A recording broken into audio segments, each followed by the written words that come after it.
बिस्मिल्लाहिर्रहमानिर्रहीम।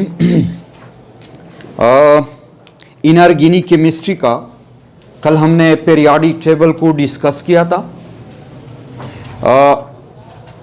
और आज डिस्कस करते हैं the third period elements, the first topic. अच्छा, थर्ड पीरियड एलिमेंट्स देख ले। यहाँ पे हाइड्रोजन और helium, that is the first period. Lithium, beryllium, boron, carbon, nitrogen, oxygen, fluorine and neon, that is the second period. और sodium, magnesium, aluminium, silicon, phosphorus, sulphur, chlorine, argon, that is the third period. Let's see कि हमारे पास जो first period है, the first period which contain only two elements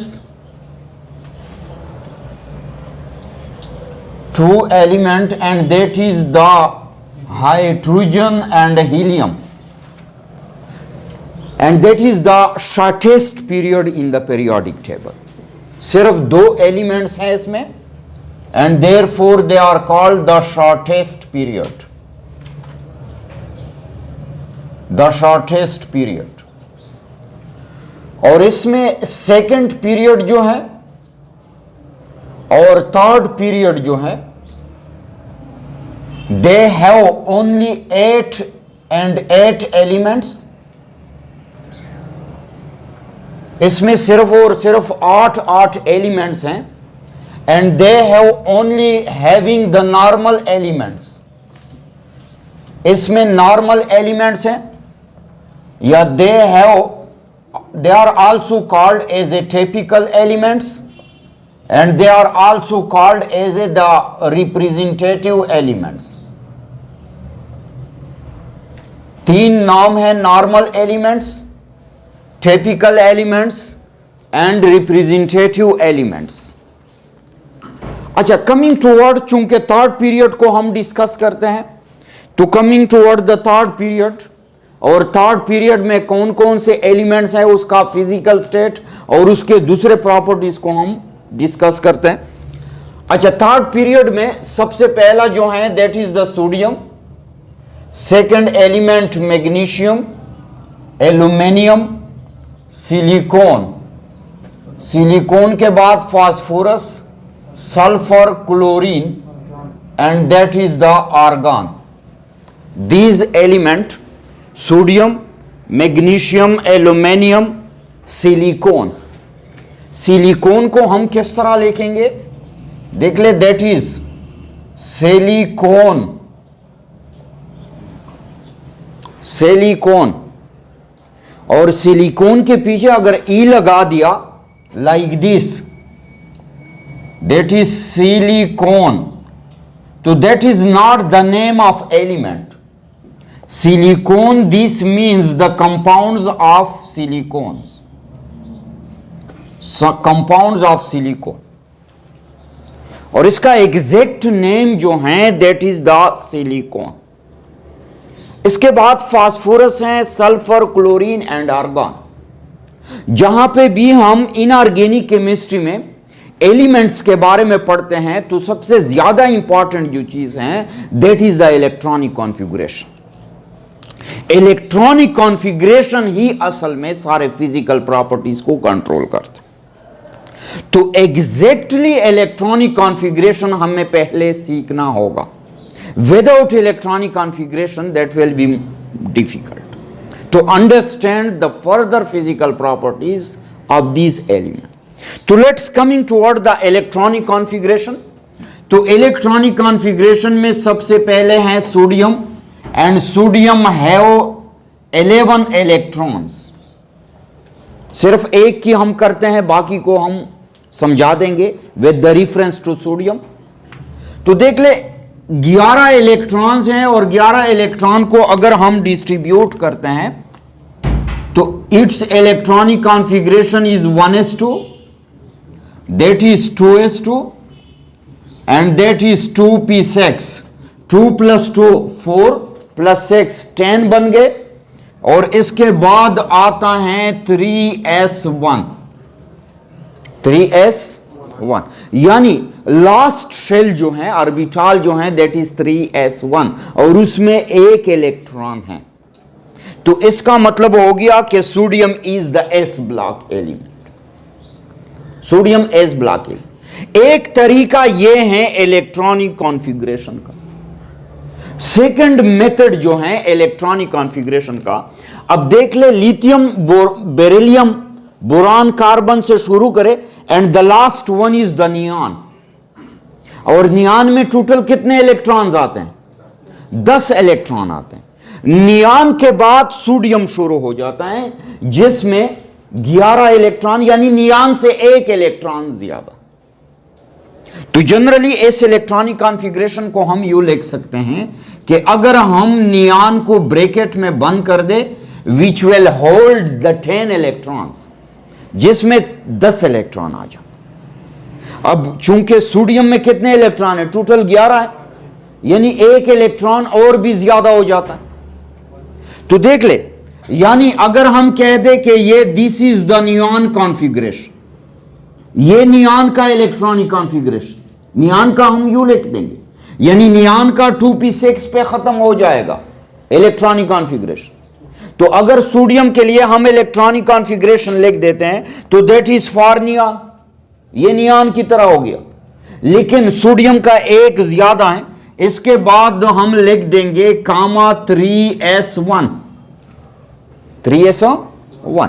तो this is also the electronic configuration of sodium, ये भी sodium का electronic configuration, neon bracket and 3s1, यानी एक इलेक्ट्रॉन ज्यादा हो गया नियॉन से।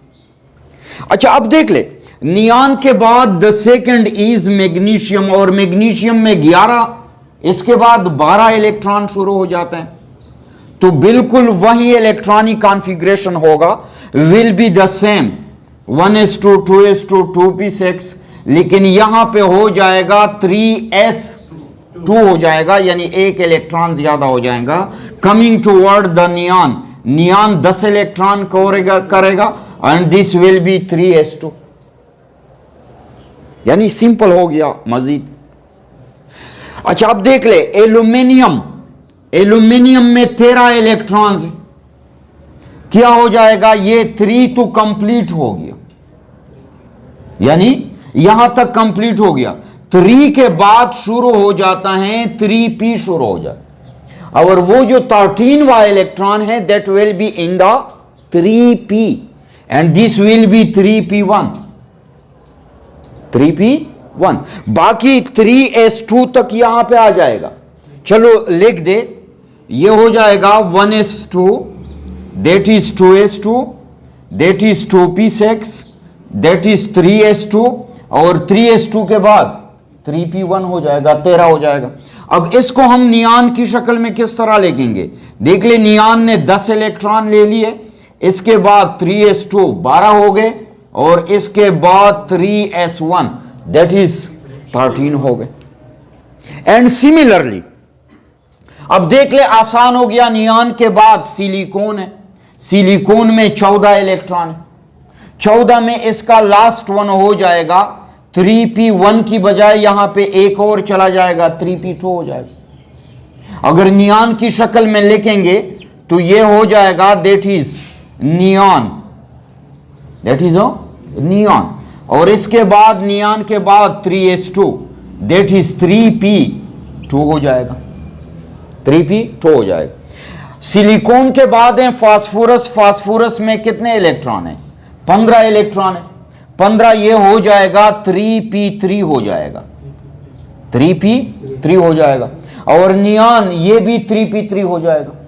फास्फोरस के बाद है सल्फर, और सल्फर में 16 इलेक्ट्रॉन है, ये हो जाएगा लास्ट 3p4 हो जाएगा, और सिमिलरली नियॉन में भी 3p4 हो जाएगा। इसके सल्फर के बाद क्लोरीन है, और क्लोरीन में टोटल 17 इलेक्ट्रॉन है, तो ये हो जाएगा 3p5 हो जाएगा, और नियॉन में भी क्या हो जाएगा? 3p5। अच्छा, क्लोरीन के बाद आर्गन है, और आर्गन में 18, और ये शेल भी कंप्लीट हो जाएगा, ये हो जाएगा 3p6 हो जाएगा। यहां पे आर्गान का इलेक्ट्रॉनिक कॉन्फ़िगरेशन यानी थर्ड शेल भी क्या हो गया, कंप्लीट हो गया, 3p6 आ गया, समझिए।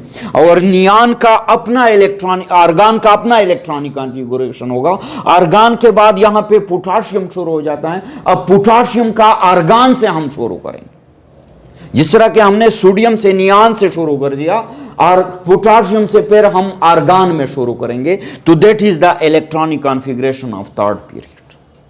अच्छा, अब देख ले, इसके बाद एक और इंपॉर्टेंट बात की तरफ हम चलते हैं कि that is the physical state of third period. अगर हम ये देखना चाहते हैं कि थर्ड पीरियड हमारे पास अगर मौजूद हैं तो वो किस हालत में मौजूद, किस हालत में मौजूद। फर्स्ट ईयर में आप लोगों ने एक और चीज पढ़ा होगा, which is called the standard elemental state, that is called standard elemental state. Standard elemental state, अगर हमारे पास ये एलिमेंट स्टैंडर्ड कंडीशन पे, यानी हम देखना चाहते हैं कि वो आम कंडीशन पे किस हालत में पाए जाते, और सेकंड बात कि अगर वो फ्री स्टेट में है तो किस हालत में पाए जाते। जनरली एलिमेंट तो पाए जाते हैं विद अदर एलिमेंट्स कॉम्बिनेशन में, जो कि कंपाउंड्स या मॉलिक्यूल आगे बनाएंगे। अब अगर ये हमारे पास फॉर एग्जांपल सिर्फ सोडियम है तो सोडियम किस हालत में पाया जाता, यानी हमें किस तरह मिलेगा sodium, in which state, and this is called, this state of the element is called the standard elemental state, कि वो स्टैंडर्ड कंडीशन पे 298 केल्विन टेम्परेचर पे 1 एटमॉस्फेयर प्रेशर पे अगर ये एलिमेंट हमें मिल जाए और वो फ्री स्टेट में हो तो किस स्टेट में ये पाए जाते हैं, किस हालत में आपको। This is very important. तो हमारे पास देख ले, सबसे पहले सोडियम है।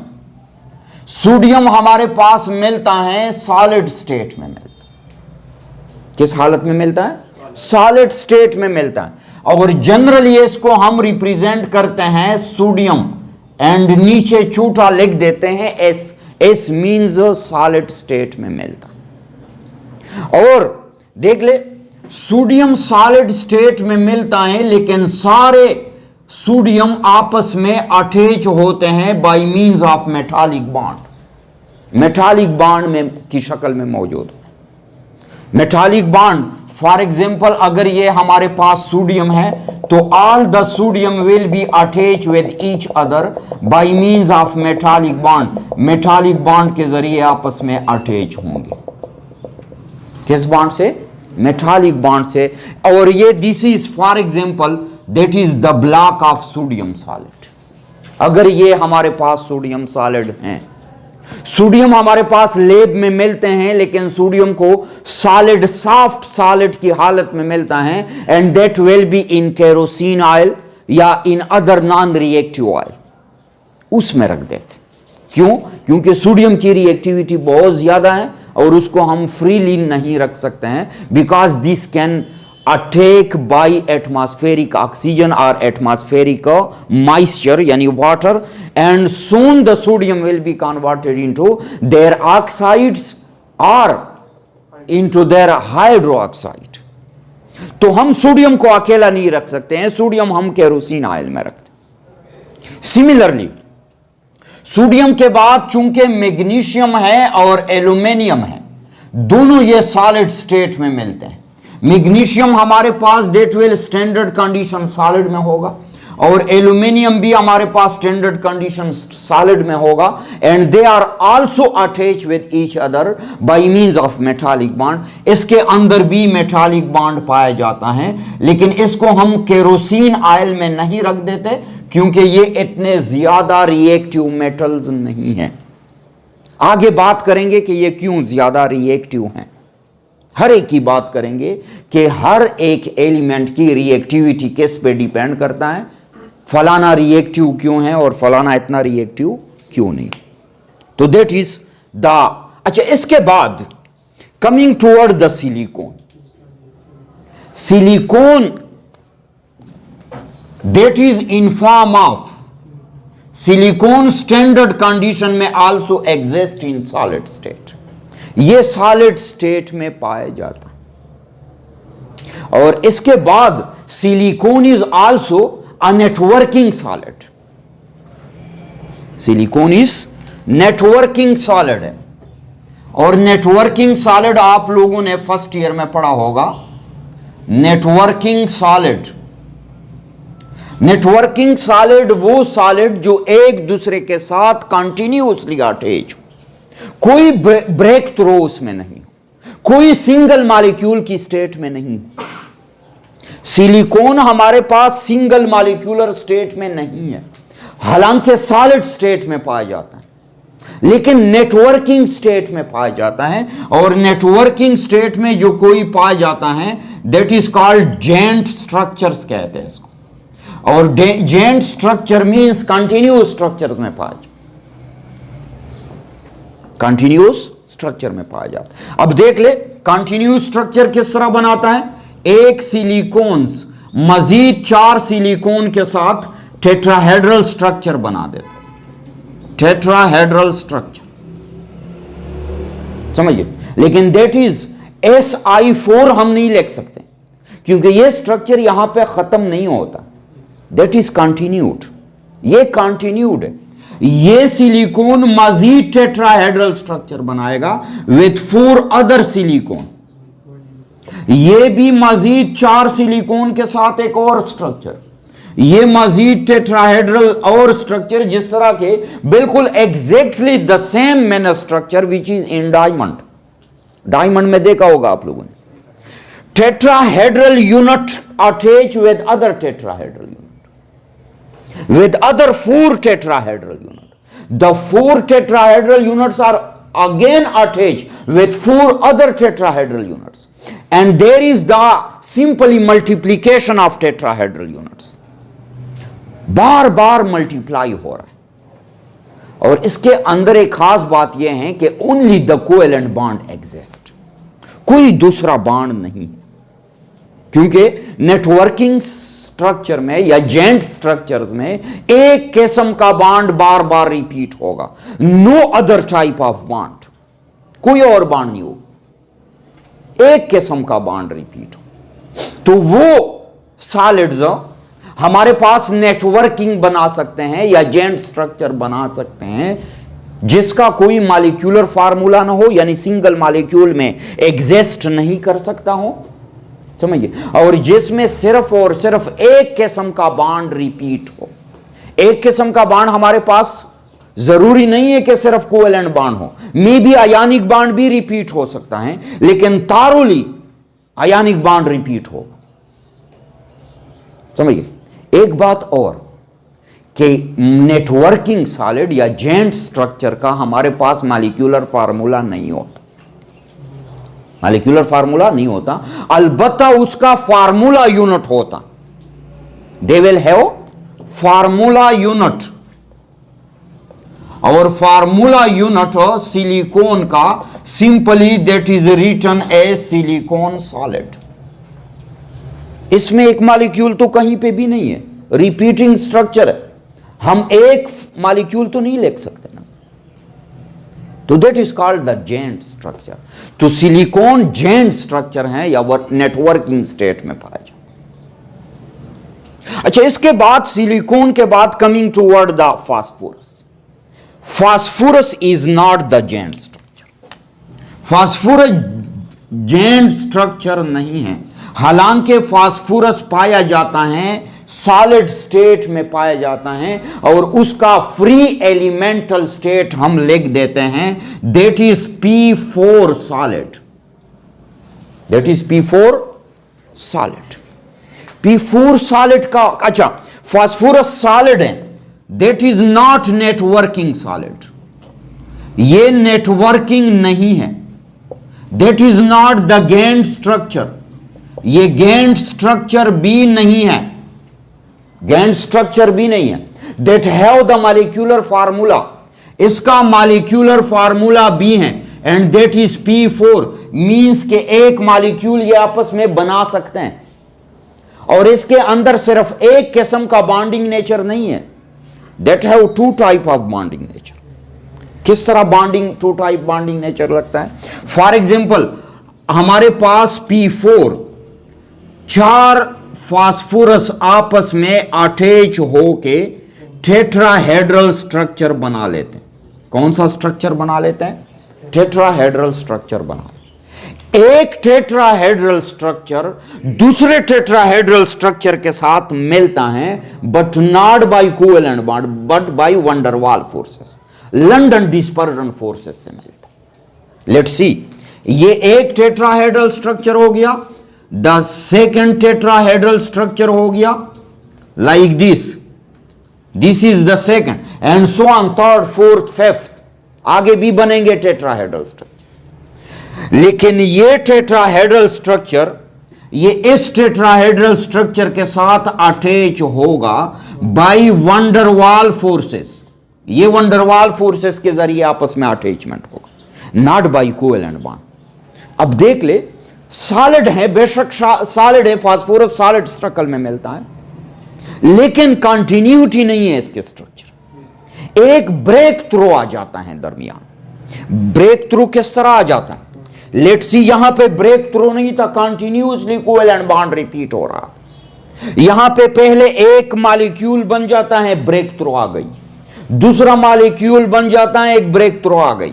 अब एक मॉलिक्यूल दूसरे मॉलिक्यूल से सेकंड टाइम कंबाइन होता है bye means of van der Waals forces. यहां पे सेकंड टाइम कॉम्बिनेशन नहीं है, कंटिन्यूसली अटैचमेंट। तो फास्फोरस बेशक सॉलिड शक्ल में मिलता है, नॉन मेटल है।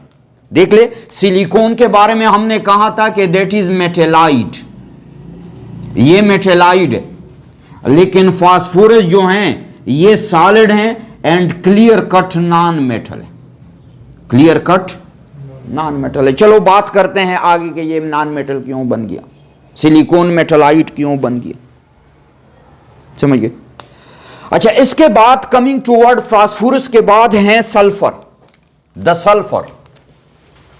और सल्फर भी सॉलिड स्टेट में मिलता है, लेकिन सल्फर भी नॉट नेटवर्किंग स्ट्रक्चर। सल्फर भी ये नॉट नेटवर्किंग है, not networking. That is also not a Gantt structure, not the Gantt structure. ये भी गैंट स्ट्रक्चर नहीं है। और सल्फर पाया जाता है फ्री एलिमेंटल स्टेट में, S8 सॉलिड स्टेट। किस शक्ल में पाया जाता है? S8 सॉलिड स्टेट में, एक मॉलिक्यूल की हालत में, जिस तरह के फास्फोरस P4 की शक्ल में मिलता, समझिए। लेकिन एक S8 मॉलिक्यूल बना लेता है दैट हैव ऑक्टाहेड्रल स्ट्रक्चर। ये ऑक्टाहेड्रल स्ट्रक्चर की सूरत में मिल जाता है, लेकिन एक S8 दूसरे S8 के साथ they are joined by van der Waals forces. ये वैन डर वाल फोर्सेस के जरिए आपस में अटैचमेंट, यानी ब्रेक थ्रू आ गई।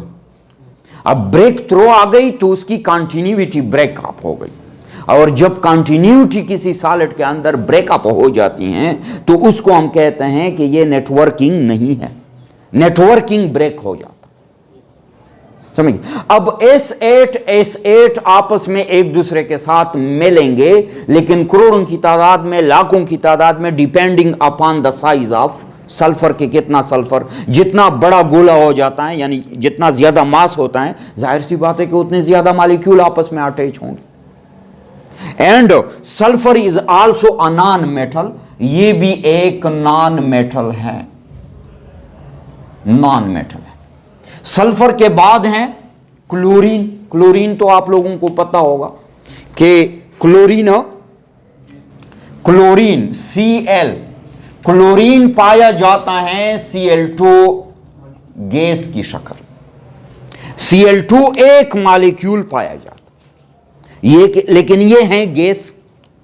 और जनरली अब जब मैंने कह दिया कि ये गैस हैं, तो गैस के जरिए directly your approach should be कि networking Gantt structures doesn't exist in gases in liquid.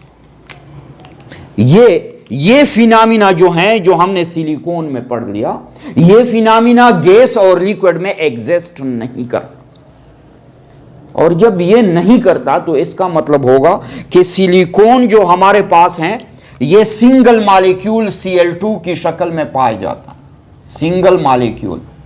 अब इसका मॉलिक्यूलर फार्मूला भी है, एक Cl2 अगर उसको हम लिक्विफाई करते हैं दूसरे Cl2 के साथ मिलेगा, लेकिन will be bye means of van der Waals forces, van der Waals forces के जरिए आपस में मिलेंगे।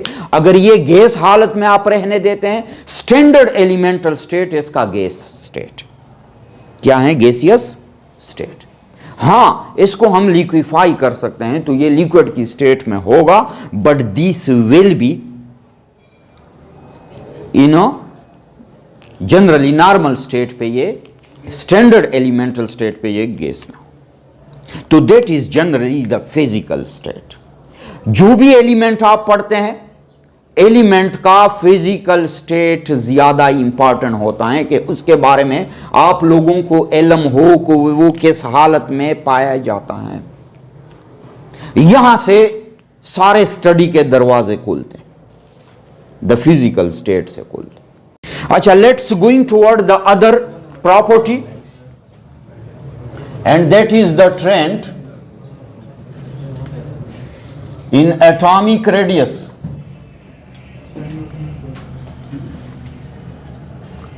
Trend in atomic radius. First of all, हमें पता होना चाहिए कि एटॉमिक रेडियस है क्या चीज, समझिए। एक सिंपल तारीफ है जिसको हम जनरली अपने आप को समझाते हैं। जनरली एटॉमिक रेडियस को डिफाइन करते हैं कि the distance between the nucleus and outermost shell of an atom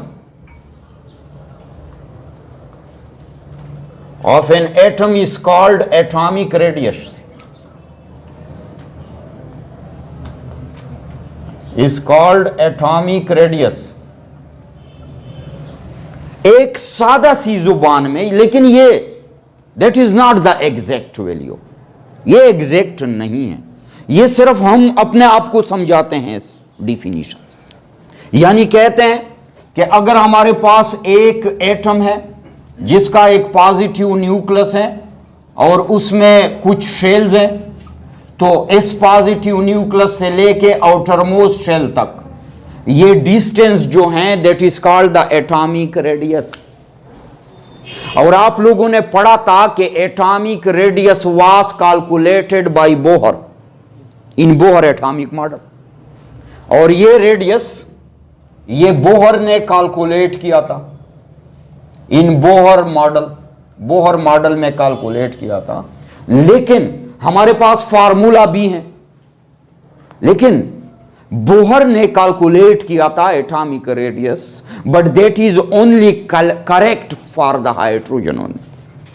वो सिर्फ और सिर्फ हाइड्रोजन के लिए ठीक है।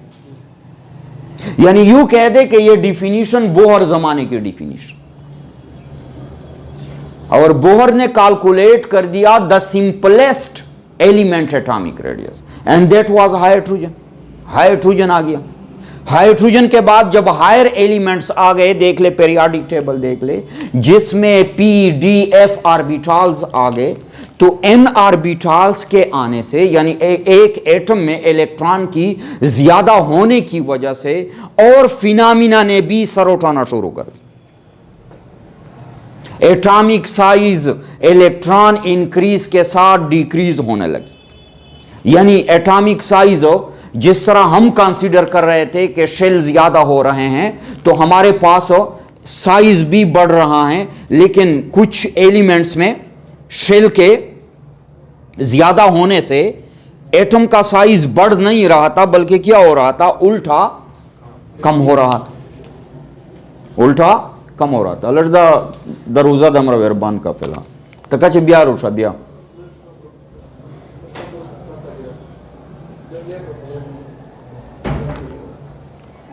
तो उसके साथ एटॉमिक साइज डिक्रीज हो रही थी। तो इन फिनोमिना की वजह से बोहर इक्वेशंस या बोहर मॉडल के जरिए हम एटॉमिक रेडियस को एग्जैक्टली कैलकुलेट नहीं कर सकते। And that is also impossible कि एक एटम हमारे पास atom exist in atomic state कि एक एटम को हम एटॉमिक स्टेट में ले आए और तब उसका यह फासला हम मालूम कर दें। पहले एटम को एटॉमिक स्टेट में लाना मुश्किल है, फिर उसके अंदर यह कैलकुलेशन करना यह मुश्किल हो जाता। तो हम एटॉमिक रेडियस को किस तरह कैलकुलेट करते हैं? एटॉमिक रेडियस को कैलकुलेट हम किसी एलिमेंट का तब करते हैं when that is in bonded state. जब ये बॉन्डेड स्टेट में होगा तब हम कैलकुलेट करें, और जब बॉन्डेड स्टेट में नहीं होगा that is impossible to calculate the atomic radius in atomic state. ये इम्पॉसिबल। हमें चूंकि एटम्स मिलते हैं मोस्टली अभी जो मैंने कह दिया स्टैंडर्ड एलिमेंटल स्टेट में, और स्टैंडर्ड एलिमेंटल स्टेट में हमें एलिमेंट एग्जिस्ट नहीं करता है इन फ्री एटॉमिक स्टेट में। जाहिर सी बात है कि हमें बॉन्डेड स्टेट में मिलेगा, और जब बॉन्डेड स्टेट में मिलेगा तो तब हम उसका एटॉमिक रेडियस कैलकुलेट कर सकते। एंड एज यू नो, आप लोग जानते हैं कि the nature of bonding is different. The nature of bonding is different. Nature of bonding different है। तो जब नेचर ऑफ बॉन्डिंग डिफरेंट है तो हमारे पास एटॉमिक रेडियस का नेचर भी डिफरेंट होगा। उसको हम एक सिंगल नाम पर नहीं दे सकते। Then the atomic radius, then the atomic radius nature will also be different.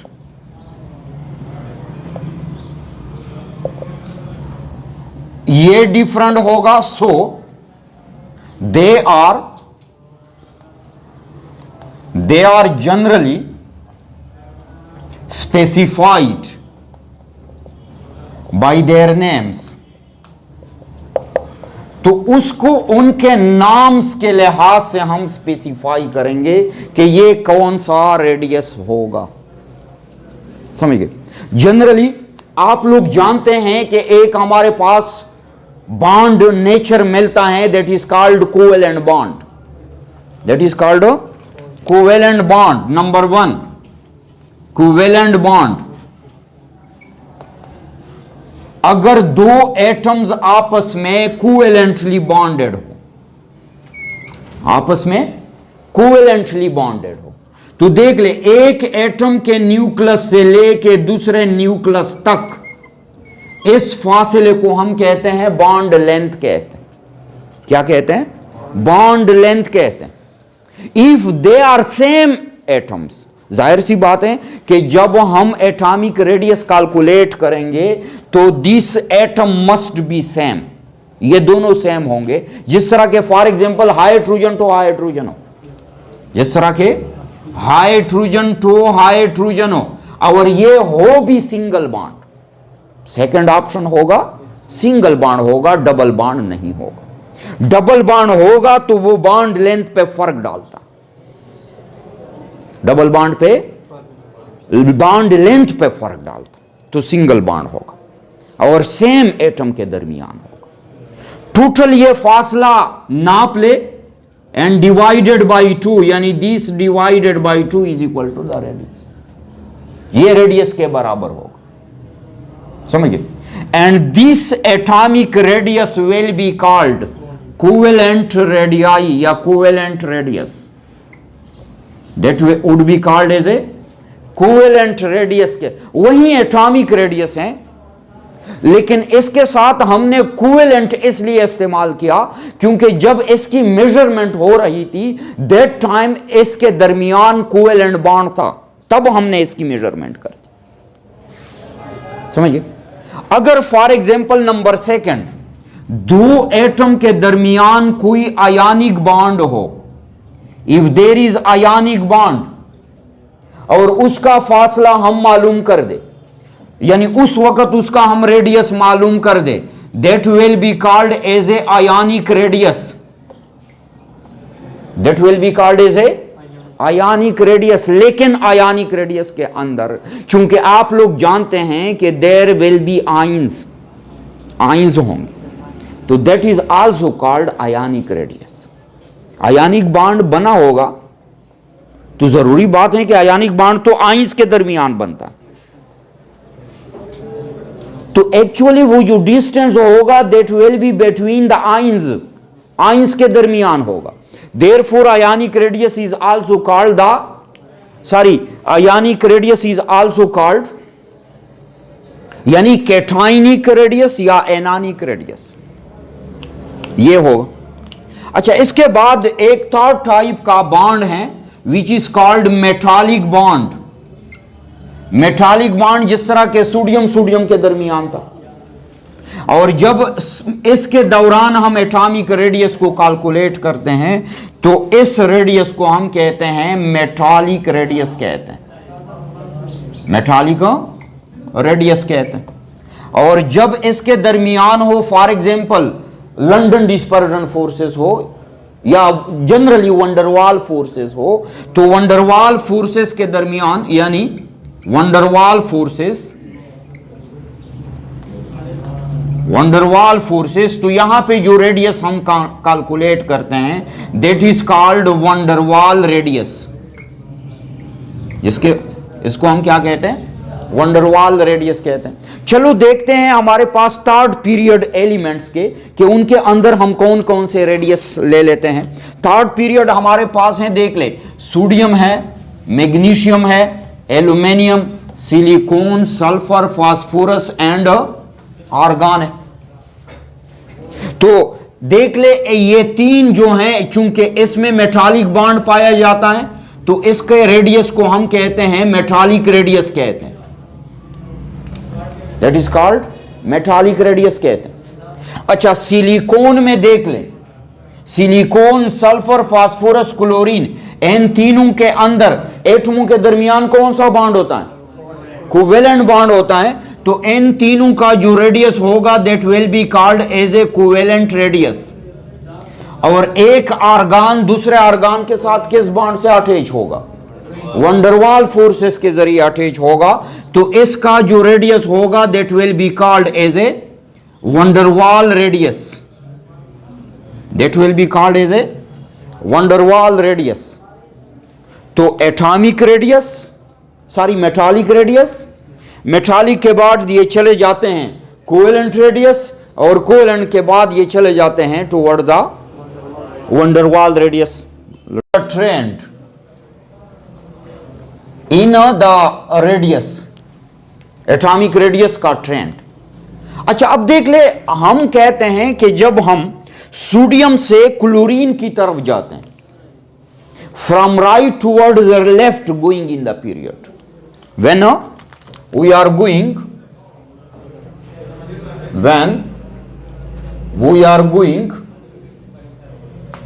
from right to left,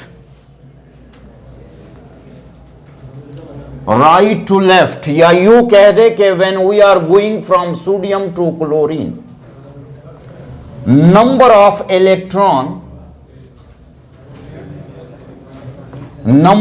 electron increases।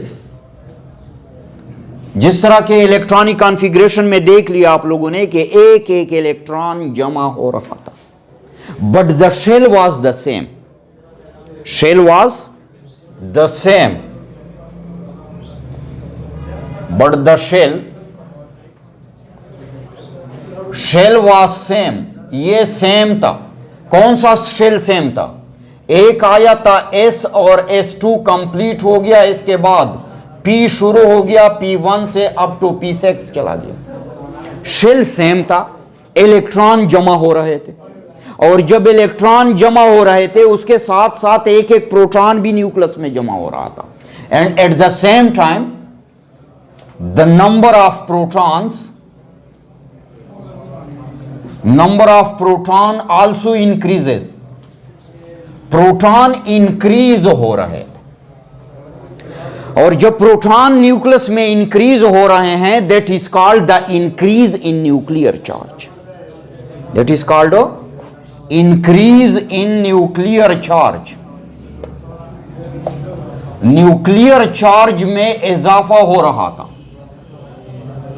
और जब न्यूक्लियर चार्ज में इजाफा हो रहा है, that will attract the electron with more force, electron को ज्यादा अट्रैक्ट करेंगे, और ज्यादा अट्रैक्ट करेंगे, the atom will start shrinking toward the nucleus, nucleus की तरफ श्रिंकिंग शुरू कर देता है।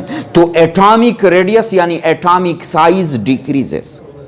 रिजल्ट क्या हो गया? रिजल्ट हो गया कि एटॉमिक साइज डिक्रीजेस। ये डिक्रीज हो रहा था when we are going from right to left, जब हम राइट लेफ्ट से जा रहे थे या सोडियम से जा रहे थे टुवर्ड क्लोरीन, ये डिक्रीज हो रहा। That is right to left है, ये लेफ्ट टू राइट नहीं है। देख ले, ये अगर हमारे पास पेरियोडिक टेबल है, मैं यू कड़ा हो तो that is from right to left. इस तरह न ले ले कि मेरे left to right. Correct this thing, इस चीज को सीधा कर दे, that is right, we are going toward the left, left की तरफ जा रहा है। और जो भी हम मेजरमेंट लेते हैं जहां पे, वो हम सामने से लेते हैं, not from the back side, समझिए।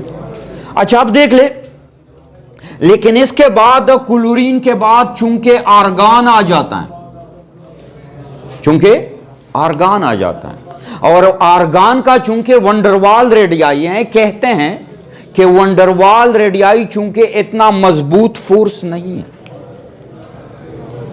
दो रीजंस हैं कि आर्गन का साइज थोड़ा सा बड़ा हो जाता है एज यूजुअल। इसके दो रीजंस हैं। पहला रीजन यह है कि वंडरवाल रेडियाई है आर्गन में, और van der Waals radii generally covalent radii और मेटालिक रेडियाई से ज्यादा आता है। अगर हम हाइड्रोजन का वंडरवाल रेडियाई ले ले, वो तकरीबन 100 से भी ज्यादा आता है। अगर इसी हाइड्रोजन का हम कोवेलेंट रेडियस ले ले तो ये 37 pm आता है। कितना बड़ा फर्क हो गया। इस वजह से आर्गन का साइज थोड़ा सा बड़ा है। और सेकंड बात यह है कि चूंकि आर्गन में the last shell is the P shell, ये पी शेल होता है और ये कंप्लीट हो जाता है। और जब शेल कंप्लीट हो जाता है, एक इलेक्ट्रॉन को एकोमोडेट करने के लिए उसके लिए ज्यादा जगह की जरूरत पड़ती है, तो उसके लिए आर्गन की साइज क्या हो जाती है, बढ़ जाती है। तो आर्गन का एज यूजुअल चूंकि साइज हमारे पास उस साइड पे जब हम चलते हैं तो साइज छोटा होता है, लेकिन अचानक फिर आर्गन का क्या हो जाता है, एज यूजुअल बड़ा हो जाता है। तो that is called the atomic radius. अच्छा, आगे इंशाल्लाह हम चलेंगे सेकंड क्लास में और प्रॉपर्टीज हम डिटेल से डिस्कस करते हैं। And thank you so much.